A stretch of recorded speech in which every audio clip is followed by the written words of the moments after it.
Поздрав до сите слушатели на ЕСИ Радио.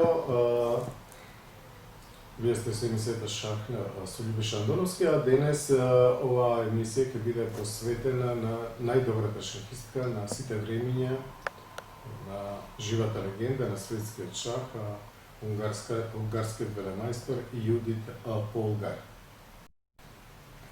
Јудит Полгар, која што е родена 1976 година, е најмладата од трите многу популарни сестри од Унгарија, сестрите Полгар. Највозрастната Жужа Полгар, која што беше и светска шампионка во женска конкуренција. Потоа средната сестра, која што исто така стана велемајстор, но брзо се откажа некако од шах. А најмалата, Јудит Полгар, практично направи сјајна кариера и постигна најголеми успеси не само во семејството Полгар, туку и воопшто во историјата на женскиот шах. Трите сестри Полгар беа воспитувани од нивниот татко Ласло Полгар, кој што повторно побара дозвола од Министерството за образование неговите сестри да не бидат во редовниот школски систем, туку да се образуваат самостојно во семејството, се разбира да си ги полагаат испитите и тие, освен што имаа многу време да учат шах, исто така учат странски јазици, математика и сите оние потребни едукативни предмети, значи ги поминуваа со одличен успех, но не беа во самиот систем на школскиот систем. Слично, тука има некои сличности и со Боби Фишер, кој што повторно го напушти средното училиште за да има повеќе време да студира шах. Да. Незините интернационални успеси на Јудит Полгар почнаа многу рано, веќе на возраст од 9 години. Таа се појави на меѓународната шаховска сцена со големи резултати, со добри резултати, а на 12 години веќе таа е најдобро рангираната шахистка во светот. Значи, на само 12 години станува највисоко рангираната, а 1991 година таа ќе биде првата жена која што ќе стане шампион на својата држава по било која земја во светот. Значи, замислете, родена 76-та, а 91-та веќе е шампион на Унгарија. И тој голем резултат и тие големи успеси практично ќе ги заокружи со тоа што на 15 години, 15 годишна возраст и 5 месеци, како што статистичарите уредно тоа го забележуваат, ќе го победи Фишеровиот рекорд до тогашен и ќе стане најмладиот велемајстор на светот.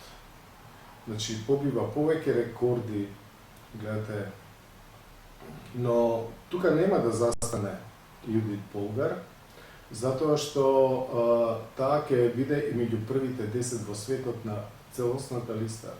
И големиот шампион Вишванатан Ананд ќе каже за Јудит Полгар дека таа е една од нас. Се мисли, значи таа е во тоа елитно одбрано друштво на најсилни велемајстори на светот. И просто нема шахистот тие најсилните, освен, верувам дека се тоа само Каспаров и Крамник, кои што ја немаат почувствувано горчината на поразот токму од Јудит Полгар. И тоа не само што таа ги победувала сите, туку ги победува, значи, во многу убав стил. Незиниот стил е остар, незиниот стил е агресивен, е директен, но се разбира дека на солидна позициона основа. Таа има одлично познавање од сите сфери на партијата и впрочем ќе видиме токму денес против исто така еден особено силен и талентиран шахист, креативен шахист како што е Алексеј Широв, кој што е 4 години повозрастен од Јудит Полгар. Ќе ја видиме таа прекрасна партија одиграна во Буенос Ајрес 1994 година.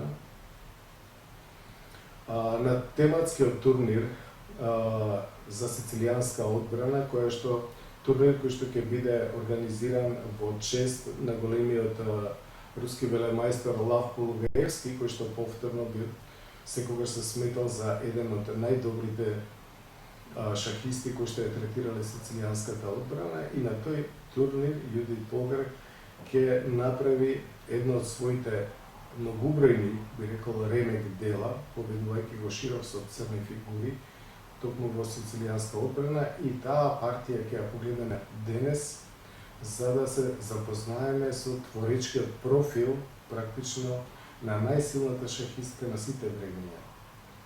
А имав посебно задоволство и чест 2001 година да направам интервју со Јудит Полгар на терасата на хотелот Белови во Охрид. Имено 2001 година се играше индивидуалното европско првенство во шах во хотелот Десарет во Охрид. А македонската телевизија, каде што јас работев како шаховски коментатор со својата екипа, беше присутен на тој голем меѓународен шаховски настан кој што се одржа кај нас, и имав пријатна задача, веќе беше договорено интервјуто со Јудит Полгар. Велам траеше околу 10 минути, но Јудит Полгар остана со мене уште половина час на терасата на Белви, беше одличен убав ден и разговаравме за шах, за разни теми. Оно што сум го забележал, почитувани, например, и во разговорите со Јудит Полгар и со поранешниот светски шампион Владимир Крамник, тоа е неверојатниот спокој што тие го имаат додека, да речеме, имаат интервју или разговараат неформално после тоа, че таа не само огромна ерудиција, значи природна скромност, би рекол се, одлични манири, но и такво едно, не би рекол ја стрпение, значи не можете да забележите дека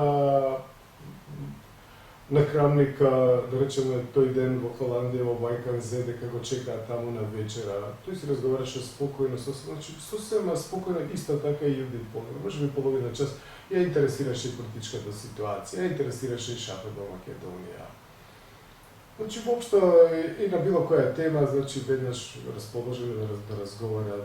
Денеска Јудит Полгар веќе не игра активно шах, веќе неколку години не игра активно шах, но затоа е присутна шаховски, обично како шаховски коментатор на големите надпревари, некогаш со Крамник, некогаш со Лепо, некогаш сама, и е одличен се разбира и шаховски коментатор, и тоа е нормално затоа што таа е и многу силен шахист.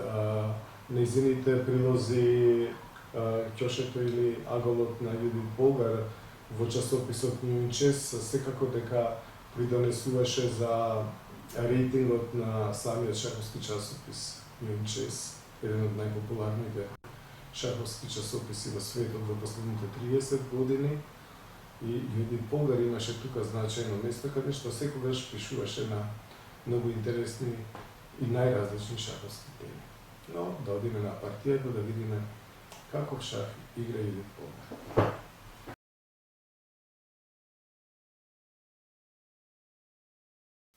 Латвискиот велемајстор Алексеј Широв против Јудит Полгар. Широв со бели фигури се отвори стандардно со својот омилен потек Е2, Е4, а Полгар се брани со сицилијанска одбрана С5, коњ F3, Е6, Д4, С зема на Д4, коњ зема на Д4, коњ С6.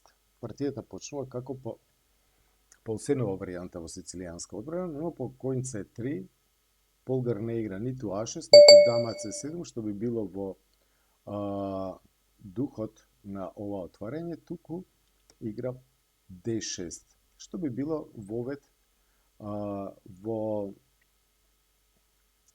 шевеничката варијанта, така наречена, но со своји специфичности, затоа што во стандардната варијанта на Шевенинген, наместо коњот на C6, коњот е на F6 и тогаш е многу непријатен потегот G4. Понатаму нели белиот сака да го избрка со темпо тој коњ со G5 и така натаму, но во оваа позиција Широв смета дека и тука G4 е доволно опасен потег. Практично го обесхрабрува својот противник, во случајот противничка да го игра потегот коњ F6, но Полгар игра А6, прво, под контрола го зема полето Б5, а исто така зема и залет самата да игра Б5, за да го развие својот белополен ловец. Ловец Е3 и сега коњ од Г на Е7. Сега сака да земе еднаш на D4, па другиот коњ да дојде на C6, со напад или на дамата или на ловецот, што би било горе-долу добро. Затоа белиот игра коњ B3, сега B5, F4 и ловец B7. Се разбира дека белиот тука има многу можности како да ги размести своите фигури и се чини дека тука Широв, иако игра навиду многу атрактивен потек дама F3 со идеја се разбира голема рокада и да продолжи со акцијата на кралското крило, може би не го видел или го потценил потегот кој што го бира Јудит Полгар, а именно тоа е многу силниот потек G5. Гледате, црниот жртвува пешак, а тоа го прави за љубов на полето E5, која што ќе биде одлична база за црните фигури, особено за коњот, кој што ќе дојде таму и со темпо, ќе видиме така и партијата ќе оди по FG5. Алтернатива на потегот FG5 беше белиот да си продолжи со својата идеја, голема рокада, но тогаш би следело G7 на F4 и по ловец F4 прво коњ G6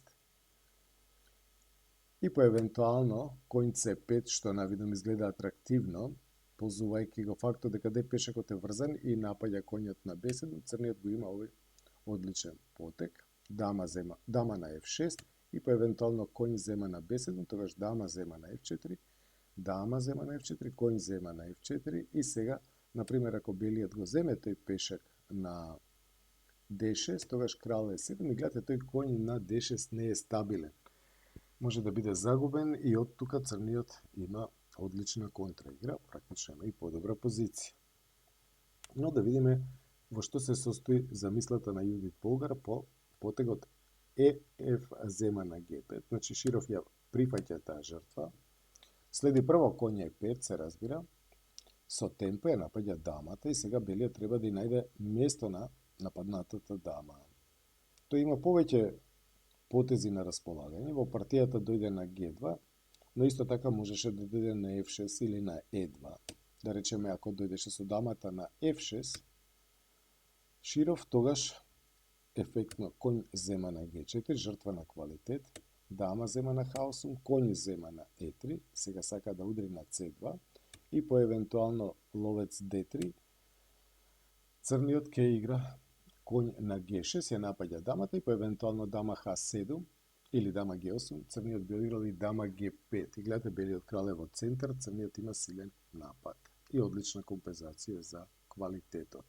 Додека пак по дама E2 би следало прво B4, да го нападне коњот кој што го брани централниот пешак E4 и по евентуално коња 4, тогаш ловец C6 со напад на коњот доаѓа на B6 и сега ловец E4 во овој миг.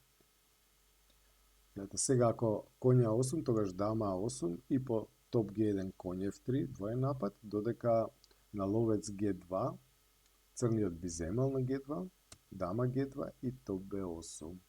И сега тој коњ што напаѓаше на B6 мора да го повлекува, да губи време и црниот е во јасна предност. Во партијата по FG5 и коњ E5 белиот отиде на полето G2 со својата дама, сега B4 го напаѓа коњот, коњ E2 и уште еден фантастичен потек, потегот H5. Потек со два извичници и еден од неколкуте феноменални потези што ги одигра Јудит Полгар во оваа партија. Што сака со H5? Напаѓа на G4 прво и сега треба белиот да се изјасни како ќе реагира на овој потек. Може да земе ампасан, например GH6, Г зема на H6, ловец зема на H6, иако доволно интересен и потегот F5, нагласувајќи ја позицијата на црниот ловец и белата дама на истата диагонала. Но ловец H6 е исто така одлично. Ловец зема на H6 и по топ H6 голема рокада, коњот од седмиот ред ќе дојде на полето G6. Гледате, црниот има одлична позиција. Иако, нели, не е толку лесно на прв поглед да се оцени кој е подобар и зошто. А во партијата, од друга страна, ако игра голема рокада, тогаш ХГ4. Во партијата Широв зема на Х5, значи по Х5 Г зема на Х5. Сега коњ F5, коњот оди на одлична позиција, веќе го нема пешакот на Г4 и го напаѓа ловецот на Е3, а тој коњ не е под удар затоа што го брани индиректно ловецот од Б7, кој што рековме се наоѓа на иста дијагонала со белата дама. Ловец F2 и сега уште една бомба, дама зема на Г5. Дамата од D8 ефектно зема на Г5, позувајќи го фактот дека ако белиот земе на Г5, тогаш коњ F3 шах, крал D1, коњ зема на Г5 и ќе падне и пешакот на Е4, се разбира и белата позиција ќе се сруши. Значи дама Г5 не е жртва на дама, таа практично е индиректно бранета заради заканата коњ F3. Е сега на коњ D4, тогаш коњ H4 се разбира, па сега двата коња контролираат на F3, па така индиректно ја напаѓаат дамата. Широв игра коњ А5, амбициозен потек, го напаѓа силниот ловец на B7, но црниот не го брани ловецот, туку повторно удира, овој пат со потегот коњ на Е3. Гледате на напад. Гениалната унгарска шахистка одговара со контранапад и тоа против еден од најопасните и најсилните комбинаторни играчи во светот. А во тој миг и меѓу 10 најсилни. Имено Алексеј Широв стигна и до меч за титулата против Гари Каспаров, но по некоја чудна причина или иронија на судбината тој не дојде до тој меч кој што си го заслужи, затоа што во турнирите на кандидатите последен кога го победи беше Владимир Крамник. Но сепак до меч за титулата тој не стигна. Не се реализираше тој меч. Значи коњ Е3 ја напаѓа дамата, сака исто така напаѓа и на С2. Белиот одговори со дама Г3. Сега интересно е дека на дама зема на Г5, црниот ќе одигра коњ F3 и тоа ќе биде ефектен мат со овие два коњи поставени на Е3 и на F3. Значи коњ F3 не е само шах, туку и мат. Многу ефектен при тоа. Што да прави белиот? Ако го земе тој коњ на Е3, тогаш дамата зема на Е3, сега виси на Е4 и по коњ Б7 повторно тој коњ F3 шах. И сега белиот мора да ја даде дамата, затоа што ако оди крал D1, тогаш ќе следи дама D2 шах и мат. Чи по тој ефектен удар коњ E3, Широв се обидува со дама G3, но сега по дама зема на G3, коњ зема на G3, црниот едноставно зема на C2 пешак, но и квалитет на A1, крал D1 и коњ A1. Коњ B7 и сега B3, тоа е типичен потек за да се ослободи коњот од аголот на таблата. Ако се преброиме, ќе видиме дека црниот има чист квалитет повеќе. Следи многу точна реализација, А зема на B3, коњ зема на B3, крал C2, сега коњот се враќа во игра, коњ C5, замена на C5, коњ зема на C5, D зема на C5, ловец E1, се обидува Широв да го постави ловецот на долгата диагонала, коњ F3, одличен одговор, ловец C3 и коњ D4. Црниот стигна и да го централизира својот коњ, при тоа со шах, крал D3 и сега одлична реализација, ловец D6. Болгар никаде не греши, игра одлично. Сега доколку со B4 се обидеше белиот да ја подкопа положбата на централизираниот, но малку истурен коњ на D4, би следал овој потек, крал E7 и по Б зема на C5, ловец зема на C5, на ловец D4, тогаш топот Х на D8. Гледате, ќе ја врати фигурата заради врзување, коњ E2 и ловец зема на D4, па по коњ D4 E5. Со чист квалитет повеќе и добиена позиција лесно заради ја слободниот пешак. Значи по ловец d6 во партијата Широв одигра ловец g2, на што следеше ловец e5. Гледате како вешто ги намести своите фигури во центарот Полгар. Со тоа ќе олесни се разбира реализацијата на големата материјална и позицијска предност. Крал c4, крал e7, ги поврза и топовите, и по топ a1, конј c6. Правилото вели, кога имаш материјална предност, менувај ги фигурите, а не пешаците. Токму во овој миг Широв ја предаде оваа партија, мислам, на врвно ниво, и тоа не само творечко, уметничко, секако, како сакате, значи со неколку сјајни комбинацијски удари, но повторно кои што беа засновани на позицијна основа. Тоа би било се за денешното издание на емисијата Шах со Љубиша Мировски. Почитувани, верувам дека уживавте во делотворештвото на најсилната шахистка на сите времиња, на легендарниот унгарски велемајстор Јудит Полгар.